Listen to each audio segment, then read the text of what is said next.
آپ کے ساتھ ایسا کبھی ہوا ہے کہ آپ کبھی آئینے میں خود کو دیکھ رہے ہیں اور اب آپ کو اپنی خوبصورتی دیکھنے کے بجائے آپ کو اپنی خامیاں نظر آ رہی ہیں، یا آپ نے کوئی اپنی پکچر لی ہے جس کو آپ پوسٹ کرنے سے پہلے 10 بار زوم کر کے دیکھ رہے ہیں؟ اور کبھی آپ نے لوگوں کے سامنے کچھ بولنا چاہا ہو لیکن پہلے ہی آپ کے دل میں یہ خیال آئے کہ لوگ میرے بارے میں کیا سوچیں گے؟ اگر ان سوالوں میں سے کسی کا بھی جواب ہاں ہے تو آپ اکیلے نہیں ہیں۔ ہم میں سے تقریباً ہر شخص کے اندر کوئی نہ کوئی ایسی انسیکیورٹی ہوتی ہے وہ جو کسی کو نہیں بتا سکتا۔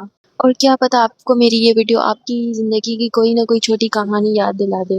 آج سے کچھ عرصہ پہلے کی بات ہے، ایک لڑکی تھی جسے ہم عائشہ کہتے تھے۔ عائشہ ایک عام سی لڑکی تھی، نہ تو وہ خود کو اتنا خوبصورت سمجھتی تھی، نہ ہی وہ خود کو بہت خاص سمجھتی تھی، لیکن اس میں ایک بات تھی، وہ جب بھی خود کو دیکھتی تھی وہ اپنے آپ کو کسی نہ کسی سے کمپیئر کرتی رہتی تھی۔ انسٹاگرام پہ کسی بھی لڑکی کی پکچر دیکھتی تو وہ ہر ٹائم یہ سوچتی اس جیسے بال میرے کیوں نہیں ہیں۔ اگر وہ کسی کی ڈریسنگ دیکھتی تو وہ بولتی ایسے کپڑے میں کیوں نہیں پہن سکتی۔ اگر وہ کسی کی کامیابی دیکھتی تو وہ بولتی یار یہ اتنا آگے کیسے نکل گیا۔ ایک دفعہ عائشہ کی دوست نے اس سے پوچھا کہ تم اتنی خاموش کیوں رہنے لگی ہو، تو عائشہ نے جواب دیا کہ میں ایسی ہی ہوں، لیکن اصل میں وہ ایسی نہیں تھی، وہ اپنے آپ کو لوگوں کی نظر سے دیکھنے کی عادی ہو چکی تھی۔ اور یہی انسیکیورٹیز ہم پر اتنا حاوی ہو جاتی ہیں کہ ہم اپنی مرضی کی زندگی جینا ہی چھوڑ دیتے ہیں۔ اور ہمیں یہ بات بھی سمجھنی چاہیے کہ ہم جو بھی سوشل میڈیا پہ دیکھتے ہیں وہ ایک حقیقت نہیں ہوتی۔ ہم سوشل میڈیا پہ کسی کی ایک خوبصورت پکچر دیکھتے ہیں لیکن یہ نہیں سوچتے کہ اس تصویر کے پیچھے کتنی پکچرز ڈیلیٹ ہوئی ہوں گی، اور ہم کسی کا سکسیسفل مومنٹ دیکھتے ہیں لیکن یہ نہیں سوچتے کہ اس سکسیسفل مومنٹ کے پیچھے کتنی ناکامیاں رہی ہوں گی۔ ہم کسی کی ہائی لائٹ ریل کو اپنی ریئل لائف سے کمپیئر کرنے لگ جاتے ہیں، اور ایسے ہی ہم خود کو کم سمجھنے لگ جاتے ہیں۔ انسیکیورٹیز ہمیں یہ بتاتی ہیں کہ ہم کہاں کمزور فیل کر رہے ہیں، لیکن اس کا مطلب یہ نہیں کہ ہم واقعی میں کم ہیں۔ اگر آپ کو اپنی آواز پسند نہیں تو اس کا مطلب یہ نہیں ہے کہ آپ کے بات کی کوئی ویلیو نہیں ہے۔ اور اگر آپ ابھی فائنینشلی سیکیور نہیں ہے تو اس کا مطلب یہ نہیں کہ آپ ناکام ہیں۔ اگر آپ کو لگتا ہے کہ آپ میں کوئی بھی انسیکیورٹی ہے تو اس پر کام کریں، اس کو بہتر بنائیں، نہ کہ یہ سوچنے لگ جائیں کہ آپ کی کوئی ویلیو نہیں ہے۔ اگر آپ خود اپنے آپ کو ویلیو نہیں دیں گے تو کوئی بھی آپ کی ویلیو نہیں کرے گا۔ اور دوسری بات، اپنی انسیکیورٹیز لوگوں کے ساتھ شیئر نہ کریں، کیونکہ کوئی ایک ہوگا جو آپ کو سمجھے گا لیکن کچھ لوگ اسی انسیکیورٹی کو آپ کے خلاف استعمال کرنے لگ جائیں گے۔ اپنی انسیکیورٹی کو اپنی آئیڈینٹی نہ بنائیں۔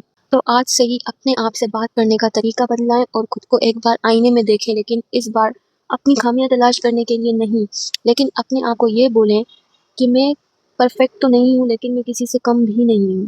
مجھے ہر انسان کو امپریس کرنے کی ضرورت نہیں ہے۔ میری ویلیو میری شکل سے نہیں ہے۔ میں دوسروں سے ڈیفرنٹ ہوں لیکن یہ میری کمزوری نہیں ہے۔ شروع میں آپ کو شاید یہ الفاظ بہت عجیب لگے لیکن آہستہ آہستہ آپ کا ذہن ان چیزوں کو ایکسیپٹ کر لے گا۔ اور کچھ دنوں بعد ہی عائشہ میں ایک تبدیلی آئی اور اس نے اپنے آپ کو دوسروں سے کمپیئر کرنا چھوڑ دیا، اور اس نے یہ سوچنا چھوڑ دیا کہ لوگ میرے بارے میں کیا سوچیں گے۔ ایک دن پھر وہ اپنی دوست کے ساتھ بیٹھی تھی اور اسی کی دوست نے اس سے پوچھا کہ اب تم میں بہت چینج آ گئی ہے، اب تم باتوں کو پہلے کی طرح زیادہ نہیں سوچتی۔ تو عائشہ نے ہنس کر جواب دیا کہ پہلے میں اپنے آپ کو لوگوں کی نظر سے دیکھتی تھی لیکن اب میں اپنے آپ کو اپنی نظر سے دیکھتی ہوں، اور یہی اصل کانفیڈنس ہے۔ تو آپ کے لیے میری طرف سے یہی میسیج ہے کہ اپنے آپ کو دوسروں سے کمپیئر کرنا چھوڑ دیں اور اپنی انسیکیورٹیز کو اپنی پرسنالٹی بننے نہ دیں۔ برائے مہربانی اپنے آپ کو جج کرنا چھوڑ دیں، کیونکہ دنیا کافی ہے آپ کو جج کرنے کے لیے۔ کیونکہ اب وقت آ گیا ہے کہ دوسروں کو خوش کرنے سے پہلے ہم اپنے آپ کو خود خوش رکھیں، اپنے آپ کو ایکسیپٹ کرنا سیکھیں۔ ہم جیسے ہیں بہت اچھے ہیں، ہمیں پرفیکٹ بننے کی ضرورت نہیں ہے، اور کوئی بھی انسان اتنا پرفیکٹ نہیں بن سکتا۔ اور آپ کی ویلیو اس سے ظاہر نہیں ہوتی کہ لوگ آپ کو کیسے دیکھتے ہیں، بلکہ آپ کی ویلیو اس چیز سے دکھتی ہے کہ آپ خود کو کس نظر سے دیکھتے ہیں۔ اور اگر آپ کو آج کی بات دل سے لگی ہے تو میرے ویڈیو کو لائک کریں، شیئر کریں اور سبسکرائب کریں۔ ملتے ہیں نیکسٹ ویڈیو میں۔ اللہ حافظ، اپنا بہت سارا خیال رکھیے گا۔